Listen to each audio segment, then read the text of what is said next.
आप सुन तो रहे हैं मेरे दिल की लय, इसमें बेनाम सी एक उदासी भी है। जी नमस्कार, स्वागत है आपका हमारे यूट्यूब चैनल एग्जाम फैमिली में। आज हम आपके लिए लेकर आए हैं हिंदी पदखंड का एक बेहतरीन ही चैप्टर जिसका नाम है करवक। जी हाँ, क्या नाम है? करवक। आइए हम इसके ऑब्जेक्टिव को करते हैं। जितने भी ऑब्जेक्टिव होंगे सारे के सारे VVI ऑब्जेक्टिव होंगे, आपके एग्जाम की दृष्टिकोण से इसको बनाया गया है। तो चलिए बिना देरी की शुरुआत करते हैं। सबसे पहला क्वेश्चन ये रहा आपके स्क्रीन पर। प्रत्येक प्रश्न जो भी होंगे सबके सब इम्पोर्टेंट प्रश्न होंगे, मैं आपको पहले ही बता दिया हूँ। तो चलिए सबसे पहले प्रश्न को देखते हैं। मैं आपको थोड़ा मलिक मोहम्मद जायसी के बारे में बता देता हूँ, लेकिन उससे पहले मैं पहले ऑब्जेक्टिव को देख लेता हूँ। पहला ऑब्जेक्टिव है, मलिक मोहम्मद जायसी कवि हैं। ये कैसे कवि हैं? दुख के पीर के कवि हैं, कृष्ण के प्रेम के कवि हैं, अट अट छाप के कवि हैं, या प्रेम के पीर के कवि हैं? तो मैं आपको बता दूं, जो मलिक मोहम्मद जायसी थे वो प्रेम के पीर के कवि थे। तो इसका राइट आंसर हो जाएगा डी, प्रेम के पीर। चलिए प्रश्न नंबर 2। बड़ा ही आसान प्रश्न है, आपके एग्जाम के दृष्टिकोण से बनाया गया है। तो आप प्रत्येक प्रश्नों को अपनी इसी अंदाज में देखें। चलिए, कहता है दूसरा प्रश्न, करबक के कवि कौन है? जी हाँ, करबक के कवि मलिक मोहम्मद जायसी है। कौन है? मलिक मोहम्मद जायसी। सही जवाब सी इसका होगा। नेक्स्ट प्रश्न मैं देखता हूँ, बिना टाइम गंवाए हुए मैं आपके प्रत्येक प्रश्न का जवाब दूंगा। आप चलिए क्वेश्चन देख लीजिए। 3 नंबर, मलिक मोहम्मद जायसी की कविता कौन सी है? आपको मलिक मोहम्मद जायसी की कविता का नाम बताना है। जी हाँ, करबक जो है इनकी कविता है। आप जो पढ़ रहे हैं कविता, उस कविता का नाम है करवक। चलिए अगली क्वेश्चन की तरफ मैं बढ़ता हूँ। अगला प्रश्न है, मलिक मोहम्मद जायसी, जी हाँ, मलिक मोहम्मद जायसी का जन्म कब हुआ था? आपको ये बताना है कि मलिक मोहम्मद जायसी का जो जन्म है वो कब हुआ था। तो ये ऑप्शन सी होगा 1492। 1 मिनट, चलिए 1400, आपको याद रखना है 1492 इसमें मलिक मोहम्मद जायसी का जन्म हुआ था। ठीक ना, ये आपको ध्यान रखना है।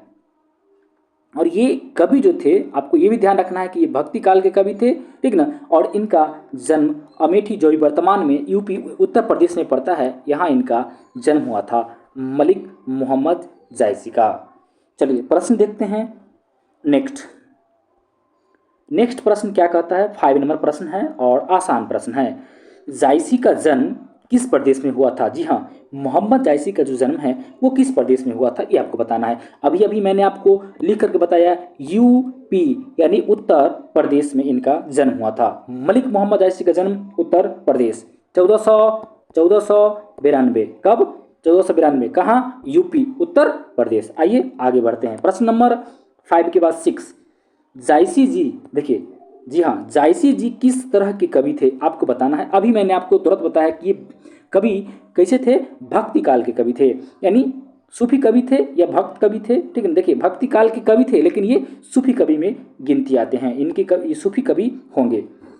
नेक्स्ट प्रश्न मैं बिना टाइम गंवाए हुए आपके ऑब्जेक्टिव करवा रहा हूँ, इसीलिए आप जरूर लाइक शेयर सब्सक्राइब जरूर करें। चलिए प्रश्न है 7, जायसी का जन्म स्थान कहाँ है? मैंने आपको बताया है कि इनका जन्म जो स्थान है ये उत्तर प्रदेश में है। उत्तर प्रदेश यानी यूपी, ठीक है ना, यानी यूपी उत्तर प्रदेश, जो कि अमेठी, अमेठी एक जिला पड़ता है। अमेठी क्या पड़ता है? एक जिला। तो अमेठी जिला में उत्तर प्रदेश जो है राज्य पड़ता है और अमेठी जिला है। इस अमेठी में इनका जन्म होता है, मोहम्मद जायसी का। नेक्स्ट का क्वेश्चन 8 नंबर, ये रहा आपके स्क्रीन पर।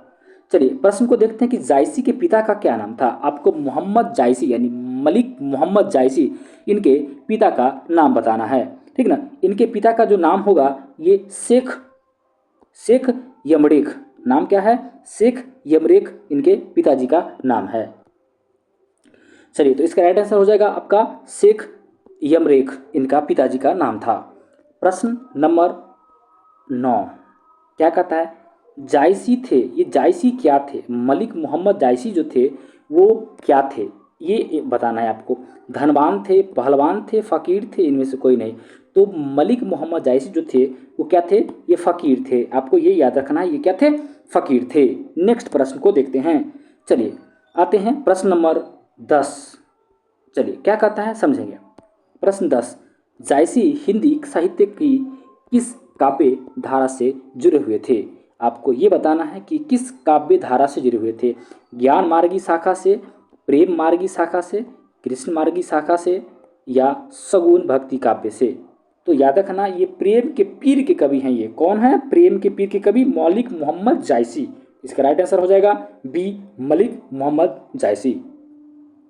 प्रश्न नंबर नेक्स्ट देखते हैं। चलिए मज़ा आ रहा है। चलिए मज़ा आना चाहिए क्योंकि प्रश्न जो है सारा का सारा प्रश्न आसान प्रश्न है। और आपके स्क्रीन पर 11 नंबर प्रश्न, जायसी की काव्य की भाषा कौन सी थी? जी हाँ, मोहम्मद जायसी यानी मलिक मोहम्मद जायसी की भाषा कौन सी थी? खड़ी बोली, वज्र, अवधि। देखिए इनकी जो भाषा थी ये अवधि थी। इस वजह से थोड़ा इनकी जो लैंग्वेज है, ये इनकी जो भाषा है वो समझने में हम लोग को थोड़ा कठिनाई होता है क्योंकि ये अवधि भाषा है। नेक्स्ट प्रश्न नंबर 12 क्या कहता है? देखिए कहता है कि जायसी के काव्य का मुख्य रस क्या है? इनकी जो कविता लिखने की जो मुख्य काव्य रस हैं, ये रस कौन सी है? ठीक है ना। तो ये वात्सल्य रस, श्रृंगार रस, वीर रस, इनमें से कोई नहीं। आपको बताना है इस 4 ऑप्शन में कौन होगा। इसका राइट जवाब होगा श्रृंगार रस। ये जो मलिक मोहम्मद जायसी हैं ये मुख्य रूप से श्रृंगार रस के कवि हैं। ठीक है ना। इनकी काव्य धारा जो है, काव्य कविता जो इनकी है ये श्रृंगार रस की है। चलिए आगे बढ़ते हैं। प्रश्न नंबर 13 यानी 13। आइए, जायसी ने रत्न सेन तथा पद्मावती की कथा को किस प्रकार किस प्रकार जोड़ा? क्या लिखा हुआ है? किस प्रकार जोड़ा, ये प्रश्न है। यानी जायसी ने रत्नसेन तथा पद्मावती की कथा को किस प्रकार से जोड़ा है, ये आपको बताना है। सबसे पहले ये प्रेम के द्वारा जोड़ा गया है, भक्ति के द्वारा जोड़ा गया है। ठीक ना। रक्त के रूप में लेई द्वारा। ठीक ना, इनमें से कोई नहीं। ठीक ना। तो जायसी ने रत्नसेन तथा पद्मावती की जो रत्नसेन और पद्मावती की जो कथा थी यानी जो कहानी थी उसको उन्होंने रक्त रूप लेई से जोड़ा है। यानी रक्त रूपी जो लेई है, ठीक ना, इससे जोड़ा। यानी कहने का मतलब अपने खून से सींच करके इन्होंने इस कहानी को, इस दोनों की कहानी को क्या किया है? जोड़ने का काम किया है। राइट जवाब ऑप्शन सी, रक्त रूपी लेई द्वारा। प्रश्न नंबर नेक्स्ट, आसान प्रश्न है आपके लिए। चलिए करिए, फटाफट करिए प्रश्न को। प्रश्न है आपके 14 नंबर। जायसी ने रत्नसेन या पद्मावती की कथा को किसके द्वारा सींचा? किस चीज़ से उन्होंने सींचा? तो आंसुओं से उनकी कविता को, उनकी कहानी को। ठीक ना। यानी जायसी ने रत्नसेन और पद्मावती की जो कहानी है उस कहानी को, कथा को उन्होंने अपने आंसुओं से सींचा है। ठीक ना। अपने आंसुओं से क्या किया है? इस कहानी को, इस कथा को उन्होंने सींचा है। तो राइट जवाब होगा ऑप्शन ए, आंसुओं से। प्रश्न नंबर 15 ये रहा आपके स्क्रीन पर। कहता है कि जायसी ने किस दोष से युक्त होते हुए भी गुणवान हैं? जायसी जी किस दोष से युक्त, यानी कौन सा दोष उनमें था फिर भी वो गुणवान कहे जाते थे? ऐसा कौन सा दोष था जिस दोष के कारण भी व्यक्ति, खास करके मलिक मोहम्मद जायसी गुणवान थे? जीवा, नेत्र दोष, अंग दोष, श्रव्य दोष। तो याद रखिए मलिक मोहम्मद जायसी जो थे वो नेत्र दोष था, यानी अंधे थे। ठीक ना। नेत्र दोष उनके अंतर्गत बोल सकते हैं। ठीक ना।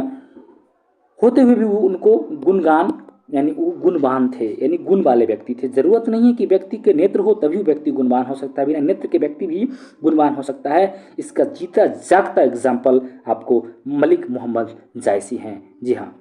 आगे बढ़ते हैं, प्रश्न देखते हैं नेक्स्ट क्या है। 16 नंबर प्रश्न।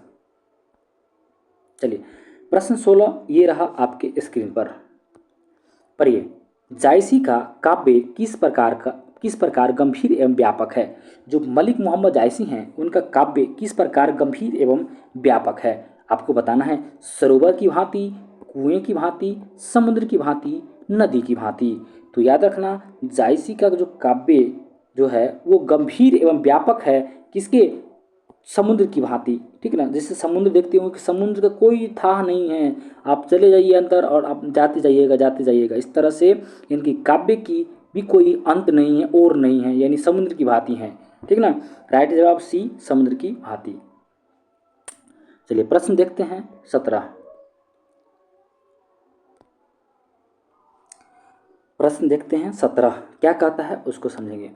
17 प्रश्न है कि इनमें से प्रेम के पीर के कवि कौन है। अभी आपको मैंने बताया कि मलिक मोहम्मद जायसी वो प्रेम के पीर के कवि, तो जायसी जो होगा इसका राइट जवाब होगा। प्रेम के पीर के कवि कौन है, मलिक मोहम्मद जायसी। प्रश्न नंबर 18। चलिए प्रश्न है ये जो करबक है, ये करबक कहाँ से लिया गया है। ये आखिरी कलाम से, अखरावट से, मधुमालती और पद्मावत, ये कहाँ से लिया गया है, ठीक ना। तो करबक जो है वो पद्मावत से लिया गया है, याद रखना है कहाँ से, पद्मावत से ये करबक लिया गया है। आपको याद रखना है ये जो पद्मावत है इससे लिया गया है करबक। प्रश्न नंबर 19। करबक के रचयिता यानी करबक लिखने वाले कौन थे, ये थे मलिक मोहम्मद जायसी। राइट जवाब होगा सी, मलिक मोहम्मद जायसी। चलिए प्रश्न है 20। क्या प्रश्न है 20, आसान प्रश्न है 20, देखते हैं क्या है। जायसी रचित पद्मावत की भाषा क्या है। जो जायसी है उनकी भाषा क्या थी, ये भाषा बताना है। अवधी थी, ब्रज, खलीबोली, मैथिली। तो शुरू में ही मैंने आपको बताया था इनकी जो कविता है वो अवधी भाषा की थी, ठीक ना। पद्मावत जो इनकी कविता की भाषा और पद्मावत की जो भाषा है, क्योंकि इन्हीं के द्वारा लिखा गया है, इसकी भाषा क्या है, अवधी है। प्रश्न बढ़ते हैं नेक्स्ट की तरफ। मैं आपको 10 से 15 मिनट के अंदर सारा प्रश्न करवा दूंगा चैप्टर का, इसलिए आप इस वीडियो में बने रहें जी। नेक्स्ट प्रश्न देखते हैं, आसान प्रश्न है कि मलिक मोहम्मद जायसी किस परंपरा के कवि थे, ठीक ना। ये इनकी परंपरा क्या थी, ये जो कवि थे वो किस परंपरा के कवि थे। ये सगुन कृष्ण भक्ति परंपरा के कवि थे, सगुन राम भक्ति प्रेमाख्यानक काव्य परंपरा के कवि थे, या संस्कृत काव्य परंपरा के कवि थे। तो ये प्रेमाख्यानक काव्य परंपरा के कवि थे मलिक मोहम्मद जायसी, ठीक ना। तो राइट जवाब होगा आपका ऑप्शन सी। बढ़ते हैं प्रश्न नंबर नेक्स्ट। मैं आपको ओनली 15 मिनट से पहले प्रयास करूंगा कि पूरा प्रश्न इस चैप्टर का खत्म कर दूं, ठीक ना। अगर आपके एग्जाम के लिए आपको पास मात्र 15 मिनट आपका टाइम है, ठीक ना, ये आपके करियर को बदलना है आपको, तो 15 मिनट आपको यहाँ पर देना पड़ेगा। कम से कम 10 से 15 मिनट का टाइम मैं लूँगा और ये चैप्टर को कंप्लीट करूँगा। चलिए शुरुआत करता हूँ ये प्रश्न का। 22 नंबर प्रश्न है, कहता जायसी ने अपनी आँख की उपमा किससे की है। यानी कवि ने, जो मलिक मोहम्मद जायसी हैं, वो अपनी आँख की तुलना, आँख की उपमा किससे की है, ठीक ना। ये पूरा मैं ऑप्शन ले लेता हूँ ताकि आपको समझ में आएगा। चलिए आप देखते हैं, सबसे पहला कमल से, कुमुद से, सरोवर से या दर्पण से, ठीक ना। तो उन्होंने अपनी आँख की जो उपमा है, ठीक ना, वो दर्पण से की है। किससे की है, उन्होंने अपनी आँख की उपमा किससे, दर्पण से, यानी मिरर, ठीक ना। प्रश्न नंबर 23 क्या है समझेंगे। एक एक प्रश्न एग्जाम के दृष्टिकोण से आसान है, ठीक ना। और आसान कहने का मतलब ये कि एग्जाम में आपको पूछने वाला प्रश्न है, और आसान प्रश्न एग्जाम में पूछता है, ये समझते होंगे आपकी बहुत हार्ड प्रश्न पूछता है, ऐसा कोई ज़रूरत नहीं है। चलिए, मलिक मोहम्मद जायसी किस भाषा के कवि थे, आपको ये बताना है। किस शाखा के कवि थे, ठीक ना। एक बार और पढ़ते हैं प्रश्न को।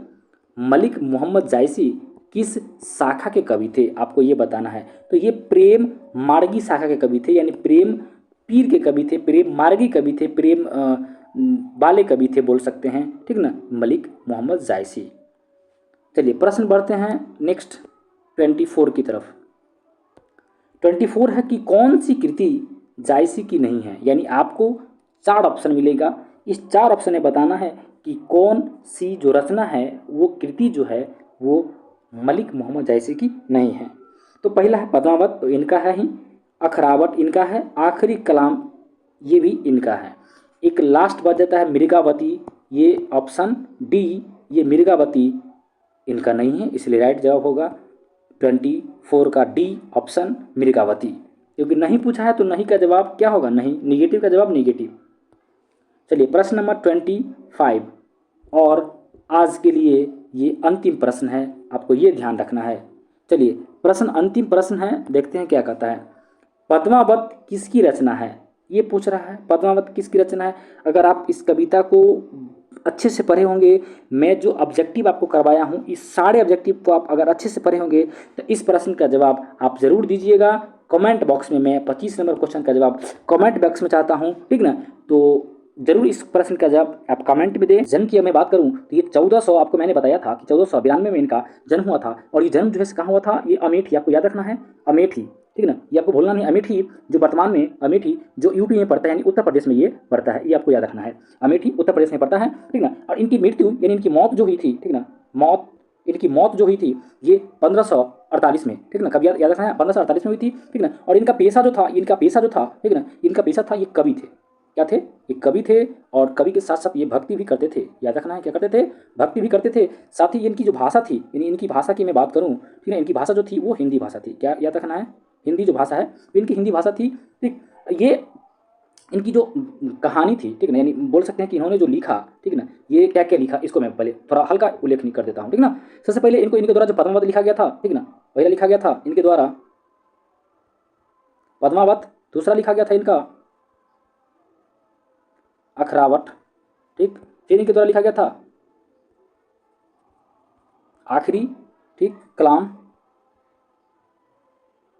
आखिरी कलाम, कहरनामा।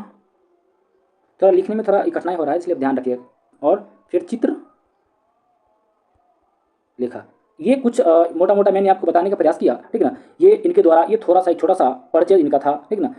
इसके बाद मैं थोड़ा बात और इनके बारे में बता दूं कि मलिक मोहम्मद जायसी जो थे, वो हिंदी काल के निपुण प्रेम से ही धारा के कवि थे। वे अत्यंत उच्च कोटि के सरल और उदार सूफी महात्मा थे। जायसी मलिक वंश के थे, याद रखेंगे इससे, इसलिए इनके नाम के अंत में मलिक, सॉरी, इनके नाम के सूर्य मलिक मोहम्मद जायसी लगा हुआ है। मिस्र में एक बात मैं और आपको बता दूं, मिस्र जो जगह है, थोड़ा ऊपर इसको कर लेता हूँ टैब को, ठीक ना, एक जगह है, ठीक ना, मिस्र, ठीक ना, ये मिस्र जगह है। यहाँ पर मिस्र में सेनापति या प्रधानमंत्री को मलिक कहा जाता था। यानी मलिक किसको कहा जाता?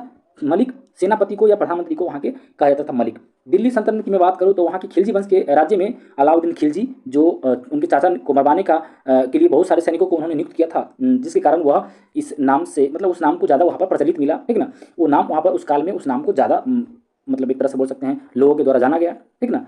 ये भी होता है। एक दो बात और बता दूँ कि देखिए मलिक अलग अलग देशों में, अलग अलग जगहों पर मलिक का अलग अलग अर्थ होता है। जैसे कि फिरोज शाह तुगलक की अनुसार अगर मैं बात करूँ तो 12,000 सेना के रिसालदार को मलिक कहा जाता था, ठीक ना। इसलिए इनके थोड़ा मलिक के बारे में बहुत सारा इतिहास है, ऐसे आप गूगल करिएगा तो खुद जान जाइएगा, ठीक ना। चलिए तो मैं फिर मिलता हूँ एक और नई वीडियो के साथ। इतना ही, धन्यवाद।